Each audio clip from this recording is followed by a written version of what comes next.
Hello everybody, welcome to a Moto In-Depth video. Today we have Moto In-Depth Monday, where if you guys don't know what I'm talking about, something I had going for a while, ended up not following through, or it kind of got a little inconsistent, and then now we're back for the last round of Supercross. So welcome to Moto In-Depth Monday. Salt Lake City just wrapped up. I'll be talking about the heats, Supercross futures, all the mains, all the stuff that happened.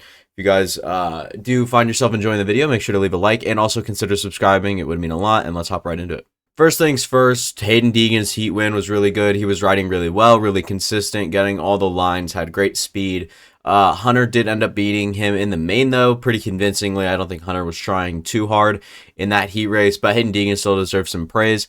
And definitely went out there and did his thing in that heat. It was super fun to watch him kind of do what what he's probably wanted to do, and that's kind of just go wire to wire, get some leading experience, more laps led, hit everything, go good speed, be consistent. You don't have one like scary mistake or anything like that. And then of course a little confidence booster gaining on Hunter Lawrence through the course of that as well. So good ride from Hayden Deegan. I can't wait to see more of it, more stuff like that, maybe a few top fives this outdoor season pretty early. I could see that kind of happening. But next one, obviously Levi wins.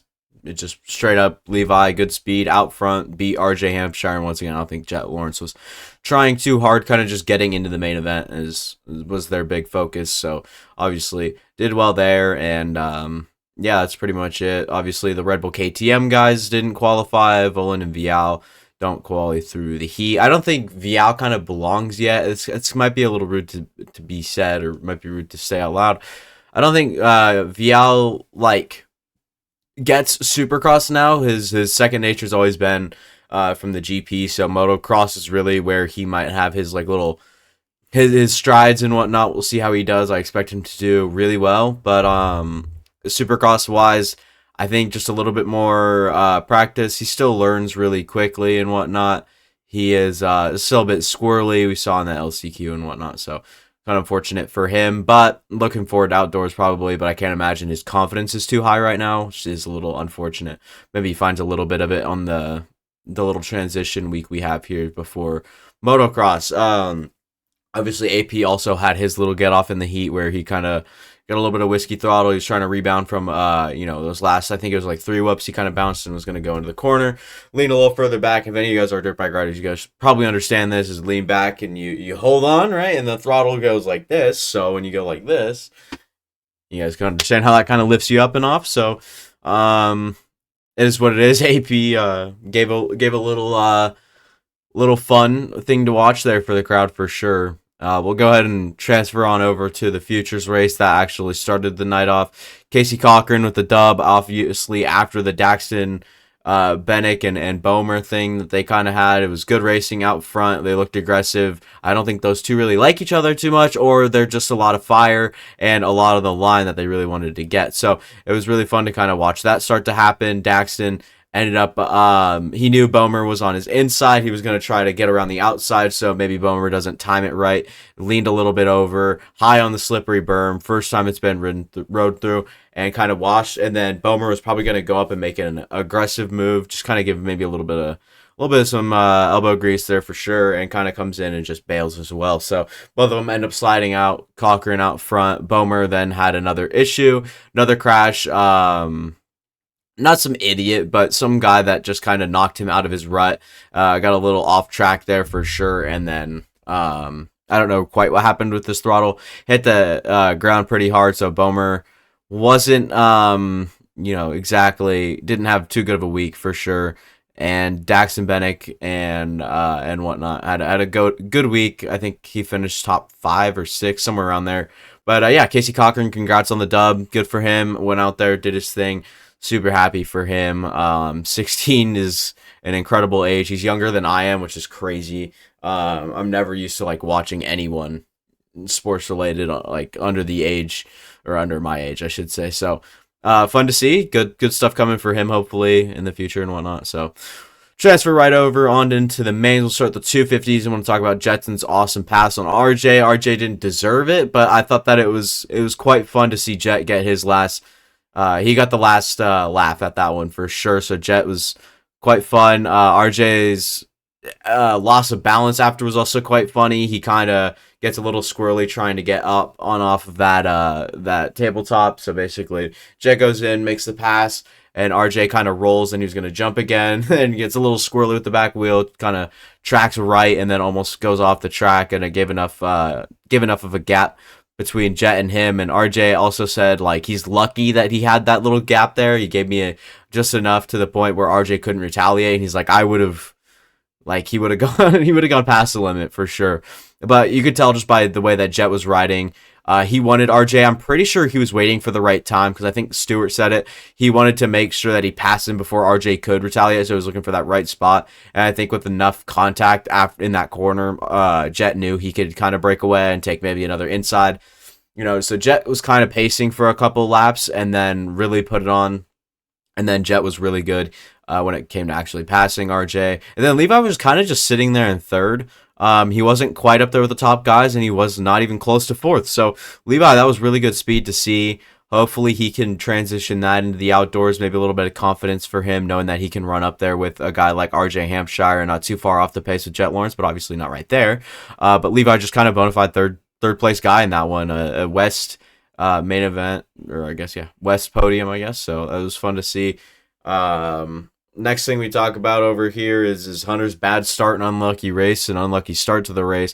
Not a good start at all. Same with Hayden Deegan, but we'll hop into that in a little bit. Hunter's bad start, crash involving J Mart and Lopes. I think it was Lopes that initially went down, and then some Twisted Tea guy. It could have been Mitchell Schwartz. I'm not sure. I'm not trying to whatever, RJ Wageman, whatever. Any of the Twisted Tea or Bar X Suzuki guys kind of goes up to avoid Lopes. Jeremy's going up on the berm and kind of knocks him out. You could see it at the top of the frame if I remember to try to crop it correctly, but it kind of just, it was weird the way it works. J Mart got off the track and whatnot, wasn't happy with him at all, with anyone that pushed him off.